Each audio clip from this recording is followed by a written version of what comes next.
Hi everyone, welcome to the Climate Confident Podcast. My name is Tom Raftery, and with me on the show today I have my special guest Shawn. Shawn, welcome to the podcast. Would you like to introduce yourself? Sure, thanks, Tom. I am the founder and CEO of Bioenergy DevCo, an anaerobic digestion company based in the United States, but with worldwide reach. Okay, and tell us a little bit about Bioenergy DevCo, Shawn. What is it? What do you guys do? So we are in the anaerobic digestion business, which essentially is a way to naturally recycle organic waste. We are primarily focused on food waste, but what anaerobic digestion is really is essentially it's a cow's stomach on a very large scale. So the same process that goes on, natural microbial process that goes on inside a cow's stomach is what we've actually created. And it's a living ecosystem that munches away on organic material and makes it into fertilizer and biogas. It's the best way we have naturally, I think, to recycle this type of organic material. Okay, and what was the genesis for the founding of the company? I mean, what made you wake up one morning and decide, I think I'll make a... So a long time ago, I worked, this technology comes out of Europe. Okay, so specifically Germany. I was working in Germany actually in the 90s, believe it or not. And I drove by every day, these two tanks with bubble roofs on the top. And I just was really curious at what I was looking at because I'd never seen anything like that before. So I pulled over and I happened upon two German guys who spoke English, which was very helpful because my German was not so good. And they gave me a tour of this plant. It was at a dairy farm. And they were taking the dairy manure and making it into energy, specifically running generators on it, making several megawatts of energy. And I thought this was the coolest thing I'd ever seen. And I was like, why don't we do this in the United States? Why are we just throwing stuff away? Why don't we recycle this? It's great for the environment, but it also is a good business. So it really became a passion project, really, of mine, Tom. So I finally got around to, getting to the point where we found a good place to build a plant, we thought in the United States, and pulled all the pieces together. So here we are, one of the largest companies in the world now that build and operate anaerobic digesters. Okay. And walk me through the process a bit. I mean, you said it's food waste. Is that primarily what you're using? Or is that entirely what you're using? Or are you using a mix of other things as well? And where do you get it and what happens to it? So we could use any type of organic material. And historically, just so you know, we've built over now 250 plants over the course of 25 years. We operate 140 plants, and we've kind of seen it all when it comes to organic material. We've used it all. But specifically here in the United States, we have a very big problem with food waste. We throw away there's 100 million tons of food waste in the United States, and about 53 million tons of that is discarded unsustainably every year, thrown away in landfills or incinerators. And I think, Tom, the biggest methane generator, one of the biggest methane generators we have on the planet is decaying organic material, all right? That's left, to decay in places where you can't sequester or capture the methane.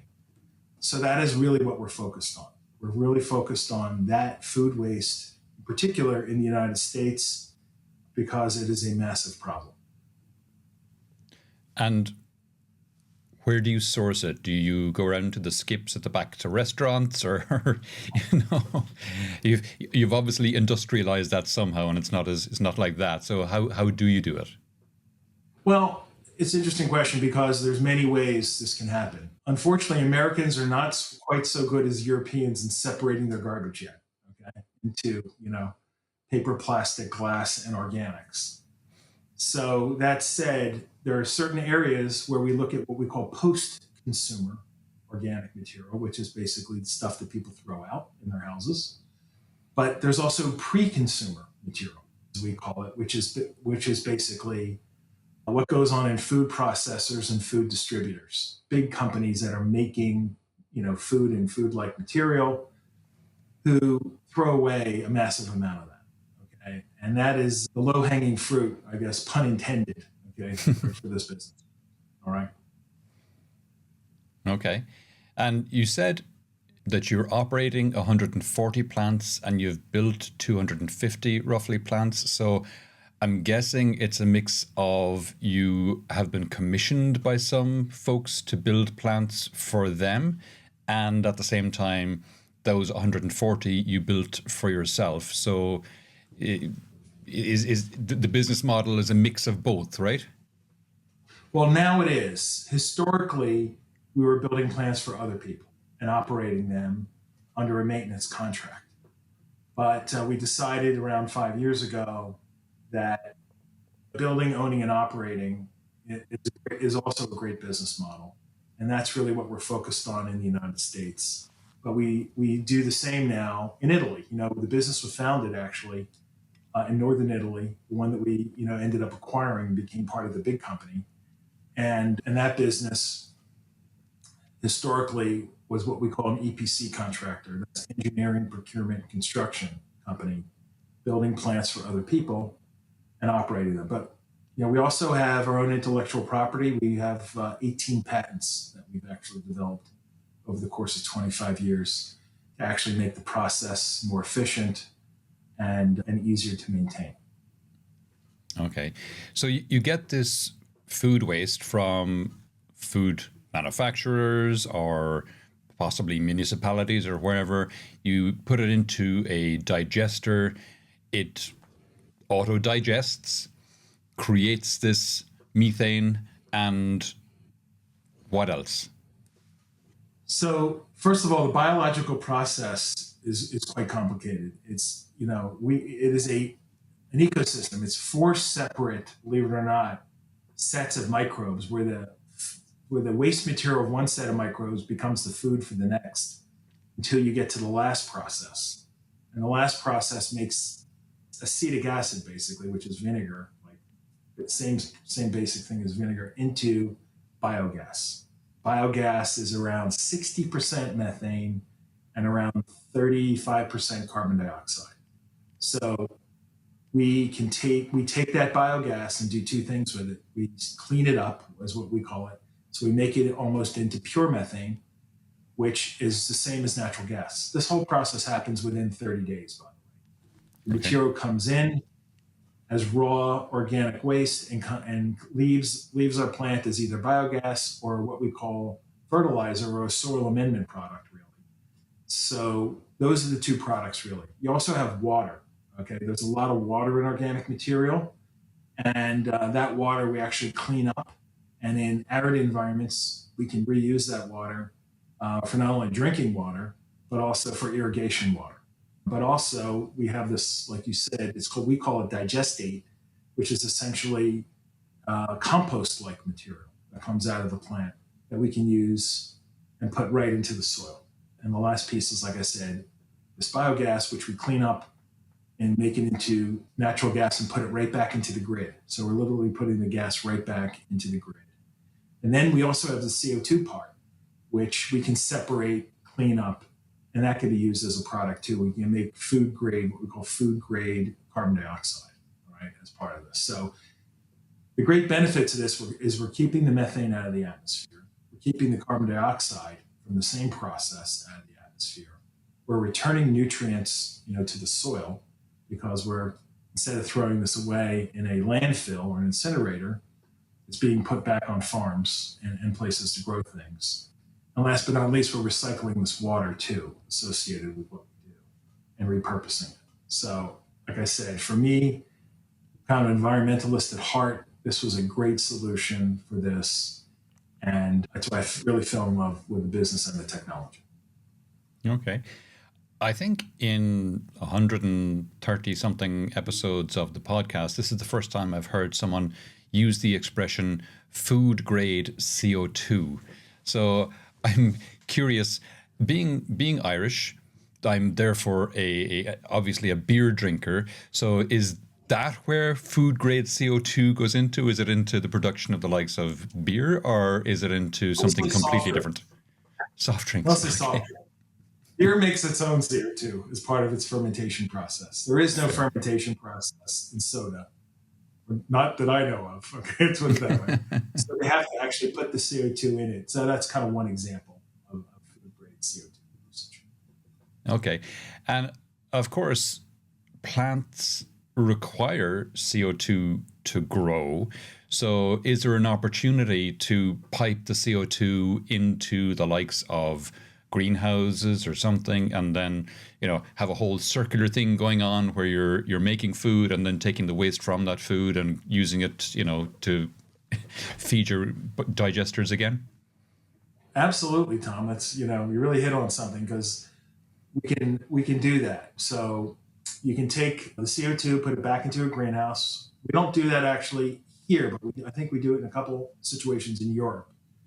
And then we could take the liquid material. It's almost like, and it could stay a liquid actually, that has a lot of nutrients in it. And that could be used to grow plants inside the greenhouse too. But you're absolutely right, Tom. That's being done, or it's being done exactly how you kind of laid it out. So yes, a big circular kind of economy here. Nice. And you're primarily in the US, is it? You said?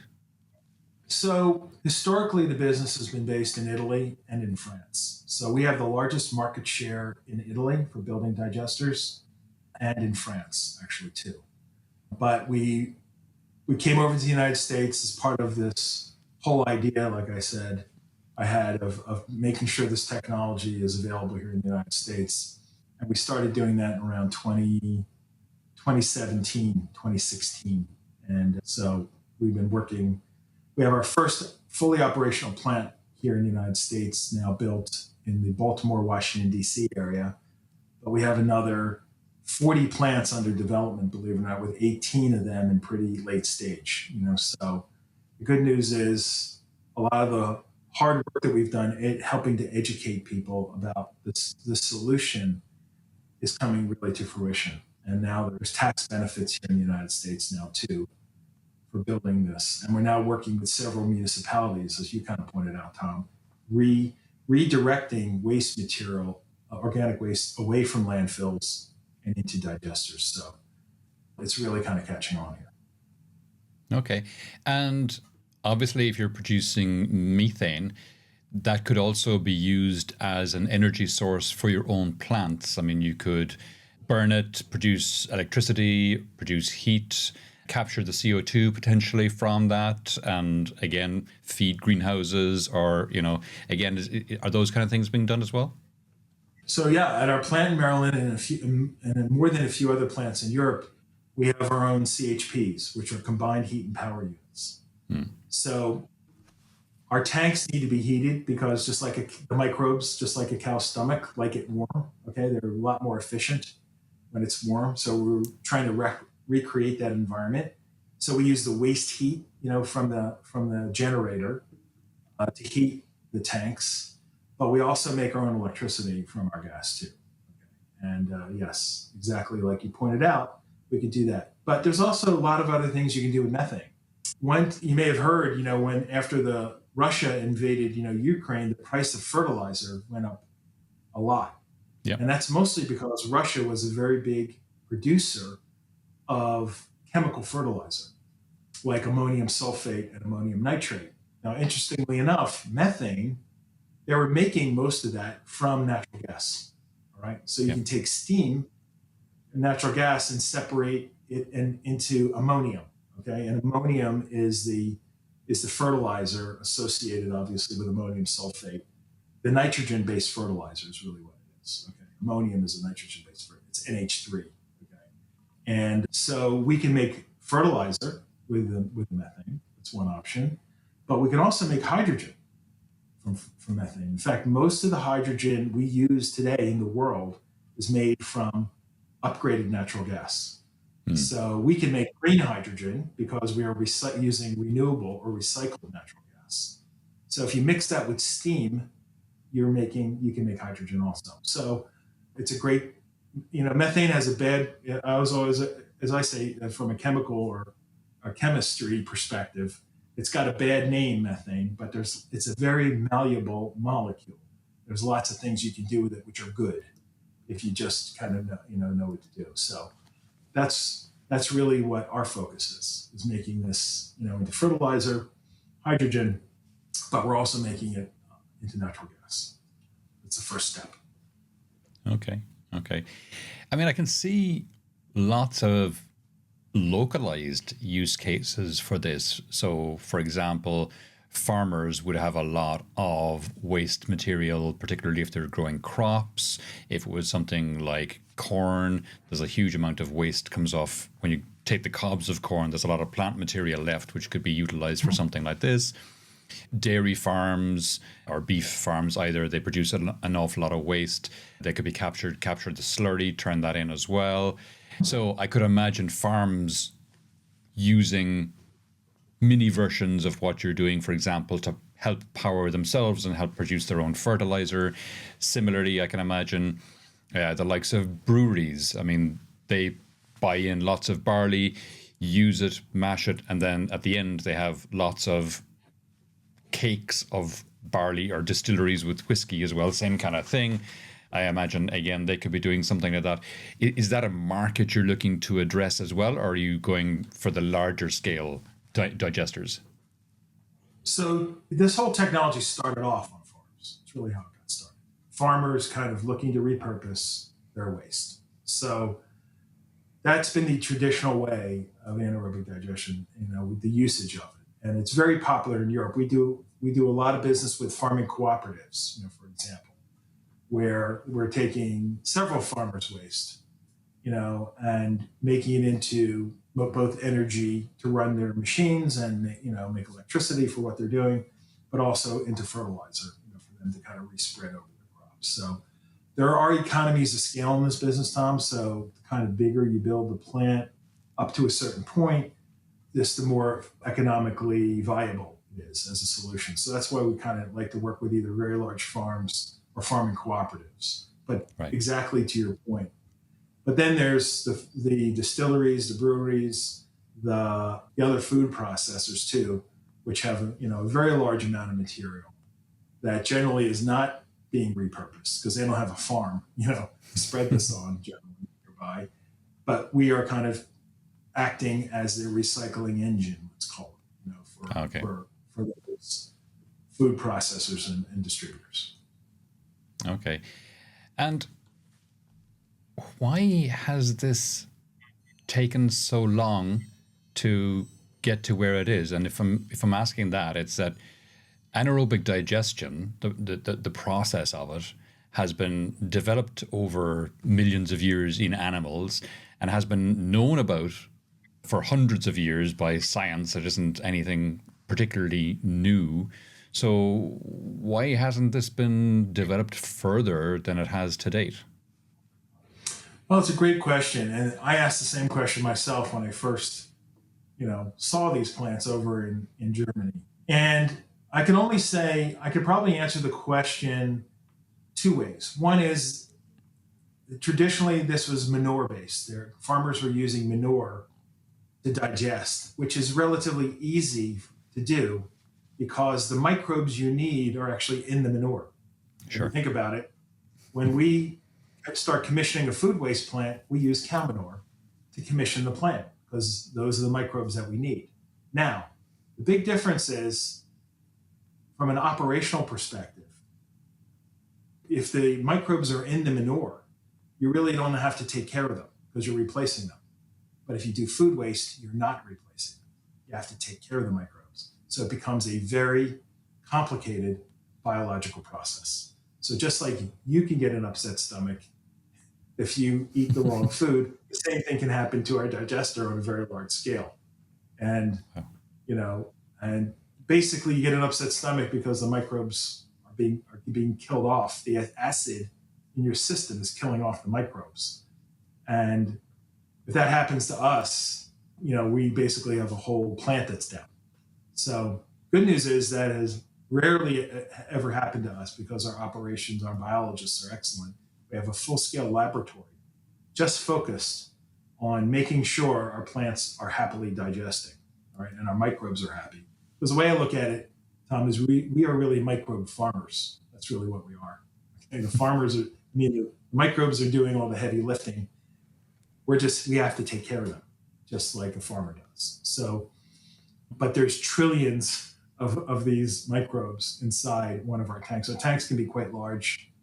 2 million gallons, for example, are the ones we have in Maryland, each. So they're quite large. But that said, getting back to your other question is why has it taken so long? One is because the biological and sophistication required to manage a food waste digester and moving away from manure has been complicated.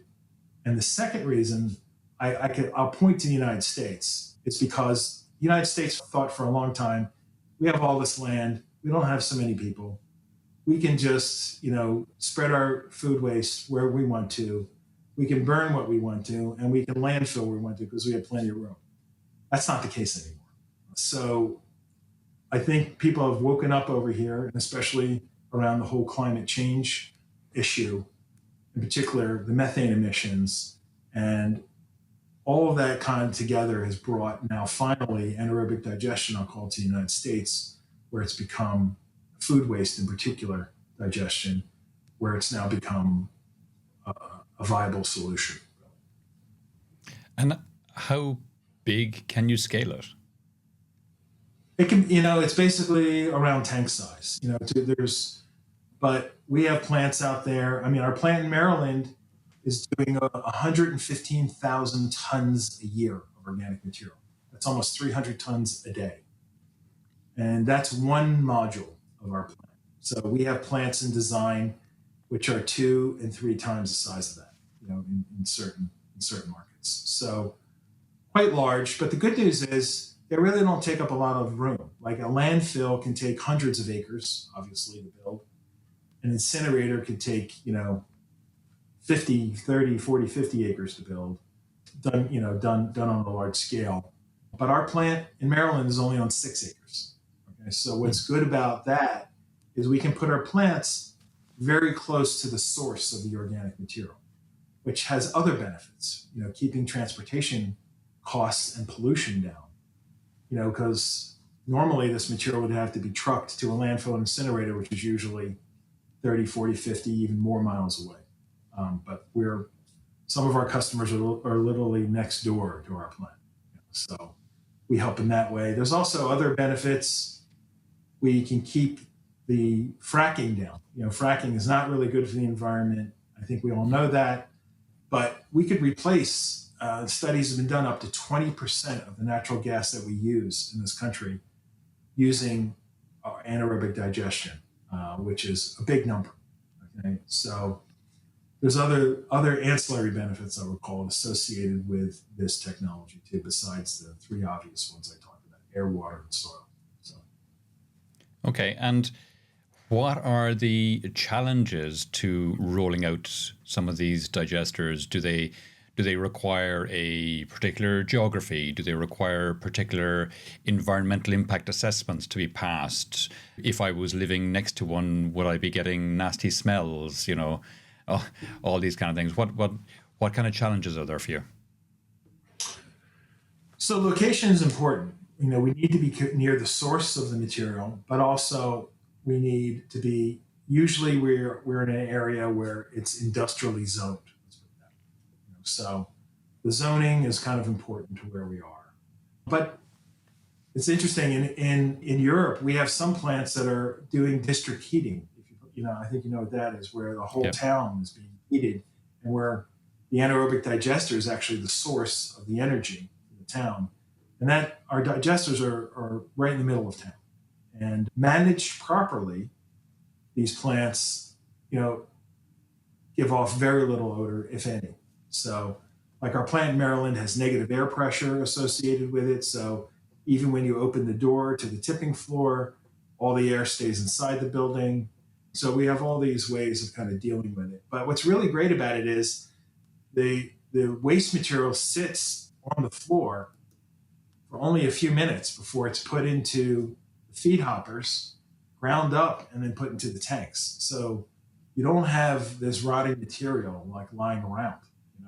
It goes right from the truck into the feeders. And we also use waste fats, oils, and greases, like you were pointing out, like from restaurant grease traps, where trucks come in as tankers, and then it gets pumped from tank to tank, from a tanker truck into our tank. And obviously, no odor associated with that. So, just the process itself keeps odors down, but we take an extra step to make sure we're good neighbors. Let's put it that way. Okay. And you've received some recognition as well, haven't you, in the form of awards and things like that? You want to talk about those? Yeah, so we were awarded, gosh, the name escapes me, unfortunately, I should know it, but the climate, which group? Leadership we got an Awards. Award thank you, climate leadership. I should have known that. Climate Leadership Awards. We won. We were a winner as part of our partnership that we have with Exelon, who's the power company, who are actually putting the gas into their grid. So yes, that was quite a big award. And my apologies to the climate leadership people. But it was it was a great recognition. So yeah, we appreciate that. Okay, and where to next for you guys? I mean, what are your 5 and 10 year plans? Well, it's to keep building plants, Tom, really, as many as we can and as fast as we can, because every plant we build really can really help the world and help our community, the community it's in. We have several communities in the United States that are in valleys where there's a river running through it, and there's a lot of agriculture and food processing in it. And we have people who say, when I was young, I used to be able to swim in the river, and now I can't swim in the river because all these food processors are putting their raw material, spreading it on farmers' land. And as soon as it rains, it ends up in the watershed. We can take all that material, recycle it, reprocess it. And, so every plant we build can help a community, can help a country, can help really the planet. So our goal is to build them as fast as we can. And the good news is there's a lot of material out there that needs to be recycled. A lot of organic material. Cool. Shawn, we're coming towards the end of the podcast now. Is there any question that I haven't asked that you wish I had, or any aspect of this we haven't touched on that you think it's important for people to think about?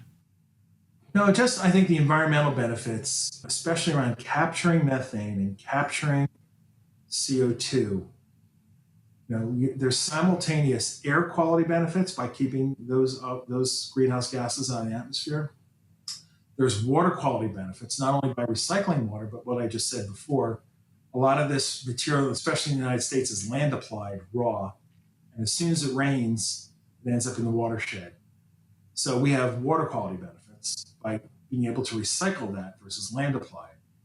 And then making nutrients, returning nutrients to the soil, enabling sustainable farming. We use way too much chemical fertilizer in this country and around the world. And the same thing happens with chemical fertilizer. When there's too many nutrients in the soil and it rains, you end up with excess nutrients in the watershed, which cause oxygen deprivation and water quality problems. So we can help kind of defer or mitigate excess use of organic fertilizer on top of it and return nutrients to the soil instead of mining. Think about all the mining that's done for phosphorus and things like that. So a lot of these ancillary benefits associated with what we do, it's really a good story.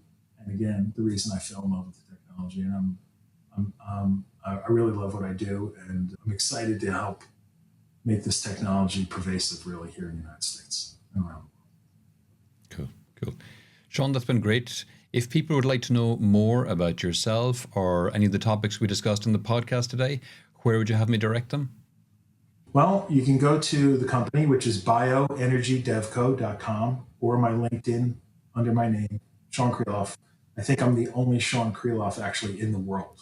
Okay, so relatively easy to find. Okay, how's that? All right. Perfect. I'll put links in the show notes anyway, Shawn, just to be sure. Great. Shawn, that's been fantastic. Thanks a million for coming on the podcast today. Thanks for having me, Tom. Really enjoyed the podcast. So thanks again.